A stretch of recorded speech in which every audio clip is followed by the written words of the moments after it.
after 10, so we'll go ahead and get started. Sandee Lloyd is joining us from the Marshall Graduate College. Graduate College or? Graduate College. Yes, okay. So she's going to present on any questions you guys have about grad school, so please feel free to ask, and I'll leave it to you. Okay, Thanks. For a small group, this is going to be an interactive talk. I'm not just going to talk at you. So please, I want you to participate. I am Sandee Lloyd. I work in the Graduate College. I do a little bit of everything over there. If you call, email, walk in, you're going to talk to me. If you go to a conference, if you support with us recruiting, you're going to see me. I'm just out there. I'm around everywhere. Before the Graduate College, I was an IT. I worked in the English department for 100 years and did all their classrooms, all their computers, the writing center. So I do have some IT experience. I'm not just here. And so I assume you're here because you plan to go to graduate school. What majors are you? What are you? DFI, Digital Forensics and Information Insurance. My daughter started in that program. Really? Mm-hmm. DFI. DFI. Cool. DFI. Business administration. Oh, got one different. Well, that's cool. So you're interested more in the forensics area than you are in the computers. I mean, there's always computer, but. I already got my master's. You got your. I assumed you were part. I'm sorry, I should have asked you too.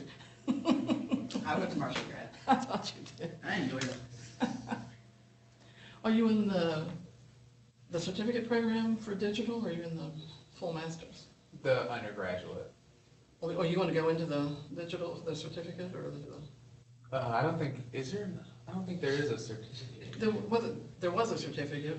Now they have the full master. The information assurance? Oh, is it ready? I I think haven't it's, seen paperwork on that. oh, well, you've done more than I would. Wait, I heard it's coming. I know they're working. Yeah. the masters for Yeah, the cybersecurity? Yeah, I Well, think that's, cybersecurity, yeah. yeah, I think that's launching next semester. It is. Okay. I'm sorry, I was thinking they were calling it digital forensics, so I guess, is that the same thing? I didn't know that. Learned something. What do you want to know about graduate school? Nothing. Why are you here? It's a lot of money. Oh, pardon? It's a lot of money. It is a lot of money. It's not as much money as it used to be.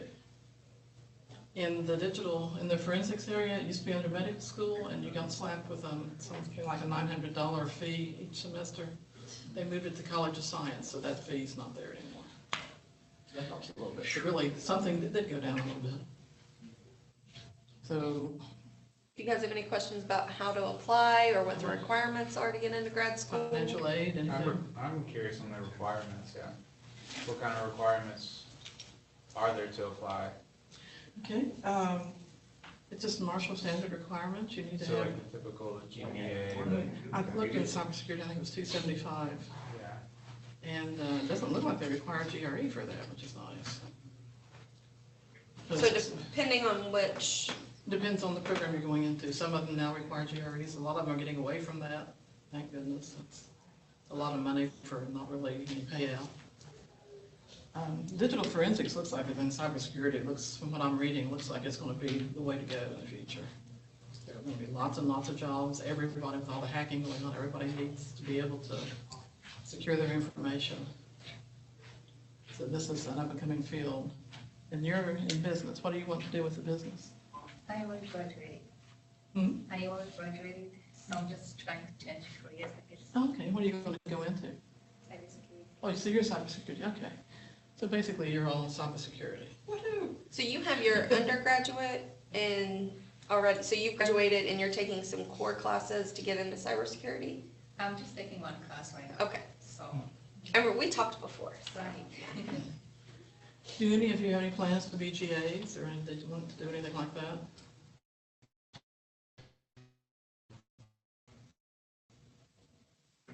Possibly. Yeah, maybe. I know Mom's talked to me a lot about it. Well, it's a good way to get some savings on your tuition. Depending on the type of GA you get, a percentage of your tuition is paid, plus you get a stipend for working X number of hours. Or part-time for 10 hours, full-time for 20. It depends on what you get. Hi. What did you A GA is a graduate assistant. You work within the department in some capacity, depending. Some areas use them for teaching, some use them for research. Just depends on what the department needs. And the amount of percentages you get off the tuition depends on the type of GA you are. The teaching ones and research ones generally get a higher percentage than the ones that are doing office work, or something like that. Can departments still request a GA, or did you have to be on that? They can, I had to talk to Pittenger, because we've had a couple this week, departments asking. Everybody's allotted a certain number, but we can, it depends on the budget, I'm sure. For admissions, you want to, cybersecurity is a competitive program, so you want to be sure you get all your, or for any program, not just cybersecurity, but any program you go into, you want to be sure to get all your documentation in on time, deadlines. A lot of deadlines at Marshall are flexible, the admission ones generally aren't, especially for competitive programs. They look for ways to weed people out, and that's a way. If all your information isn't there, they're just going to not even look at your application. So you want to be sure you've got everything. They want you to do a letter saying why you want to be there, and you need to tailor that to your program. I want to be in the cybersecurity program because, and usually at graduate school, you want to work with a certain person, or you're there because you've heard really good things about the program. You're not just there because it's close to home or whatever. You're there for a specific reason. You hope this is going to further your career. And cybersecurity, from what I'm reading, is really it's one to make good money in. Just about everybody's going to need it. So needs it now, and they're going to need it in the future. It's not going to go away. So that's a really good area. A couple of you came in, I didn't get what program are you into? Computer information. Information, okay. Computer information technology. Okay. Same as all of computer information. Okay.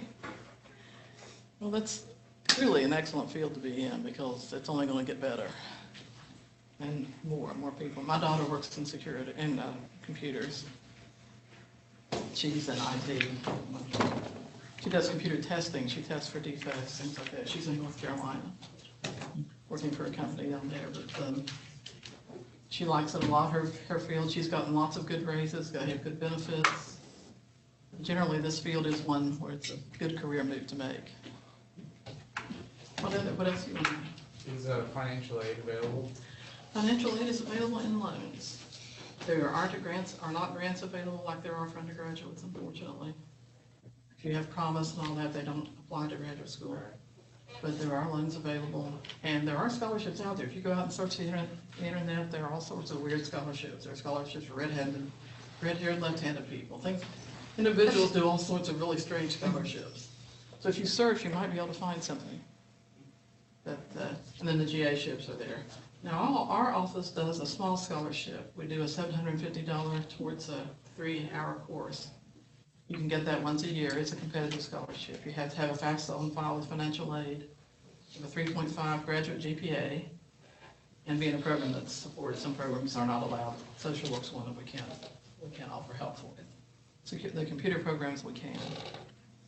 But we're taking those right now for summer. And you can apply each semester, but like I say, you can only actually receive it one semester a year. But that's a good thing, it helps. It's not a lot, but it's something. But unfortunately, there isn't a lot of financial aid out there for graduate students right now. There are areas, I'm using when you go from the PhD area, the programs do offer a lot of help. The graduate school is kind of in between. If you were to do this like alongside a job, could you do like part-time as like a student? Just go through the graduate program? So, like, Absolutely. Yeah. You can do one course at a time. You've got 7 years from the time you start the program to finish it. We have a lot of people here on campus that are in graduate programs, and they're people that work here, and they're doing 1 or 2 courses a semester. That's what I had to do, Yeah, that's because when you're working, it's time consuming. well, employees can get the waiver every semester, so it helps a lot. So we have a lot of people on campus that are getting the waivers and working their way through school. But yeah, you can take 1 course, 2 courses, you can take anything over 12, you have to have special permission. But that's not hard. A lot of areas require the students to take more than 12 hours a semester. But usually, it's 2 years to get through the program. If you go full-time, it's 2 years, usually about 30 hours. Some of the areas have thesis or non-thesis options. That's something to think about. Thesis obviously makes you have to find something to research and work on, and non-thesis, you can just easily take a couple of extra classes and get through it. It's just strictly what your program prefers. Some programs make you do it. I finished in 7 semesters and took 2 classes, spring and fall, and 1 every summer. And That's not so I did spring, summer, fall, spring, and graduated in May. That's not bad. Now, with only 30 hours, it doesn't really take that long. I mean, mine's not a technology field, but, well, sort of, educational technology. Well, yeah, that's it. Yeah. Did you have a question? You look like you were wanting to ask something. Oh, yeah. I was thinking, like, so a lot of people have told me, maybe not a lot of people, but some people have told me both sides to getting your graduate degree. Some people have told me, well, like, are you actually going to put it to use? So I guess somebody in our field getting an undergrad, how useful would it be to get the graduate degree? It depends on the job, and what you want to do with it. A lot of areas, everybody now pretty much has to have a bachelor's to get any kind of job. A lot of companies now are moving to the master's. They want you to have a master's, especially if you want to advance. If you're happy staying at a low level or mid-level, but if you want to go up, you're just about going to have a more advanced degree. All of our masters, because I know you guys for specifically cybersecurity, all of our managers and director positions require a master's or at least 10 years compensating experience. Okay. So it's much easier to have the masters. Oh, yeah. Unless you want to wait until you're like 50. Cool beans. But and you make more money. Yeah. Even here, if you're in just any kind of a regular office job, if you get a master's, I think it's 10% increase. So it helps. Okay.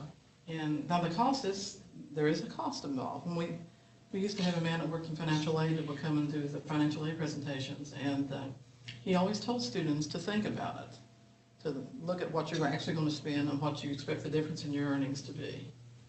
But I would think in a field like computers, it would definitely be to your advantage to get a master's. Okay.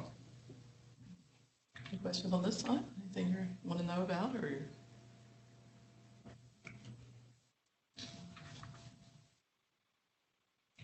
Okay. You're good with questions.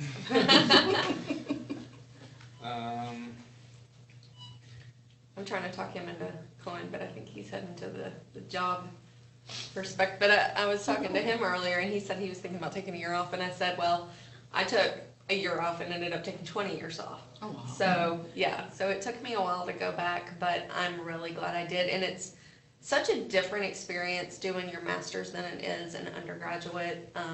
My degree is in adult and technical education.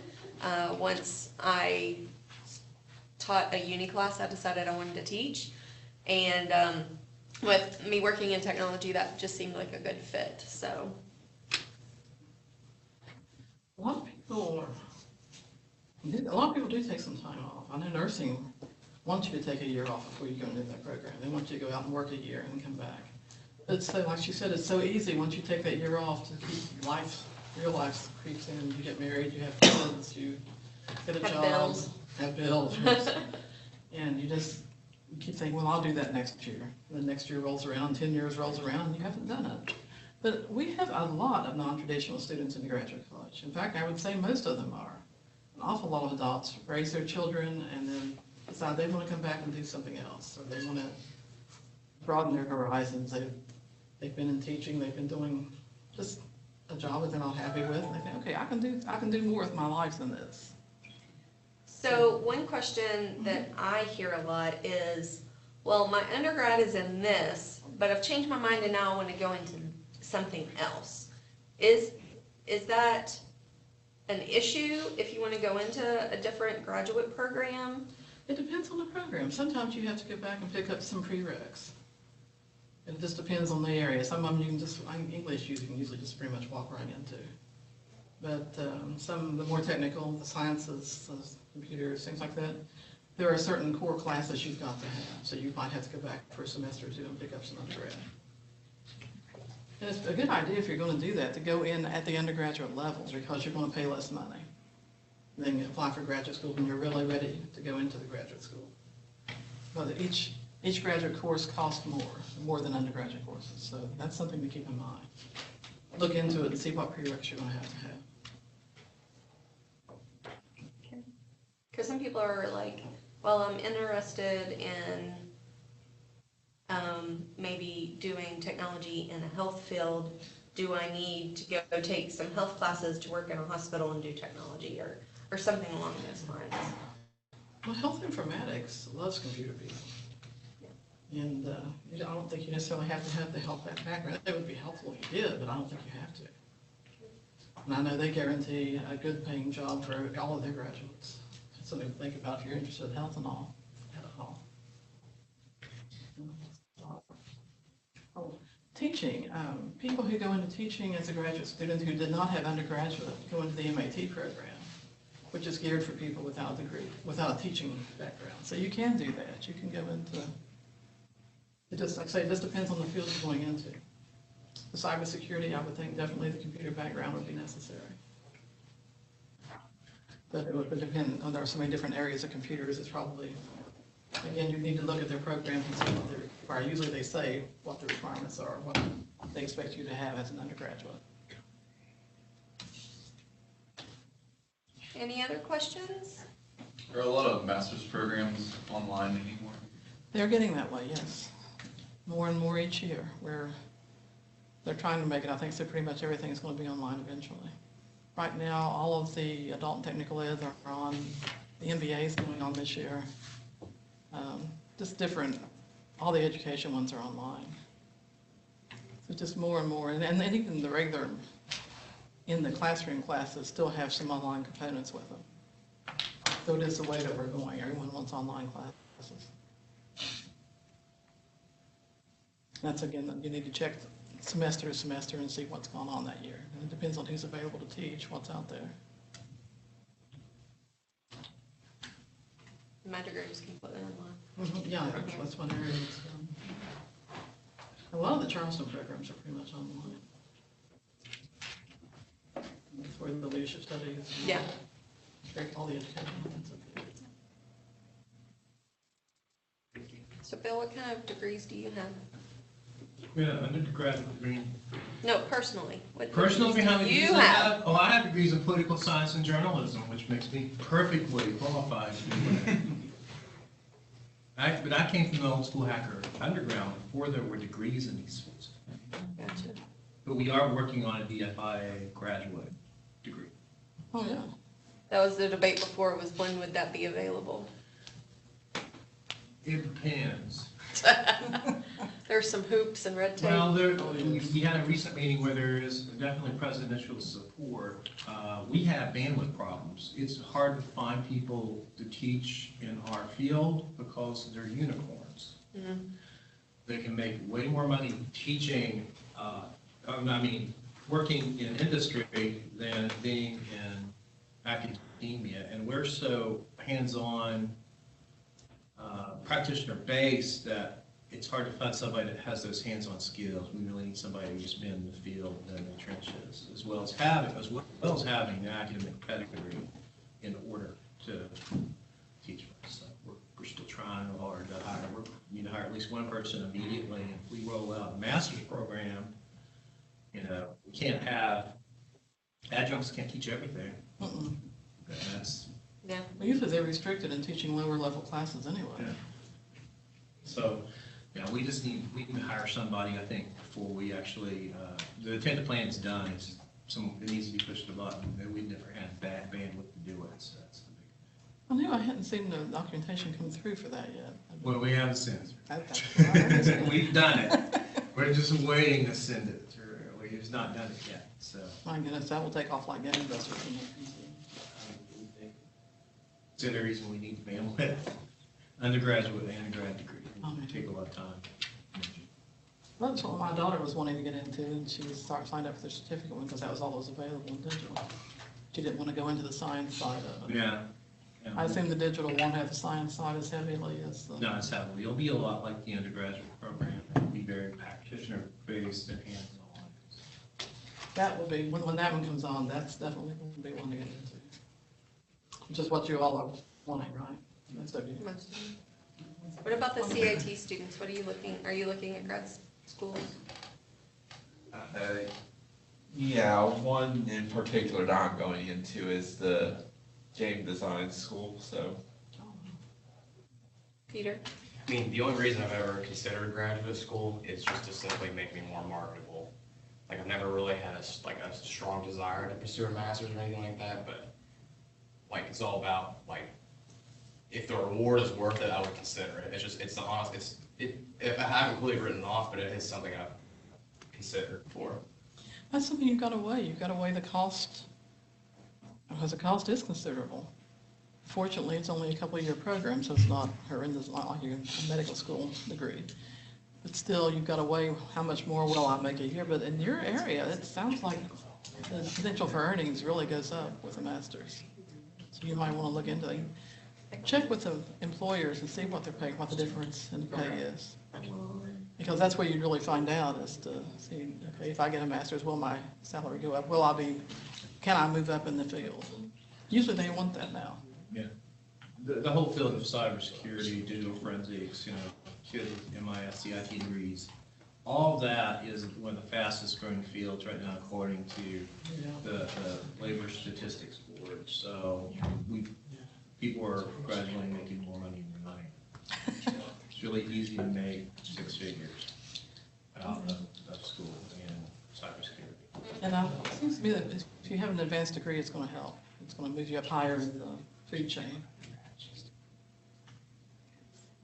And my daughter's making a whole lot more money than I'll Even ever then, make. for CIT, specifically in development programs like the game design programs, it's booming in a way that even if you don't get the master's, which is still recommended because bigger companies are boosting up to those, there's companies springing up left and right all across the country to where entry level is fine for them, and it's gotten to a point where growth for these fields has just expanded. Well, if you even go out to the Apple apps, there are new games popping up every day, and there are people out there that they need people to develop these things, and they come up with new concepts. It's a field that's not going to go away. Definitely a growing field. It's a field that sprung up out of nowhere and it boomed because of it. It is. It took off like gangbusters. And like I say, everybody's still, it's not going away. There were people way back in the day that thought the internet wouldn't take off, but they're wrong. Even if some people aren't happy with how it's gone. Yes. Out there. Any more questions for Miss Sandee? All right, well, thank you so much for coming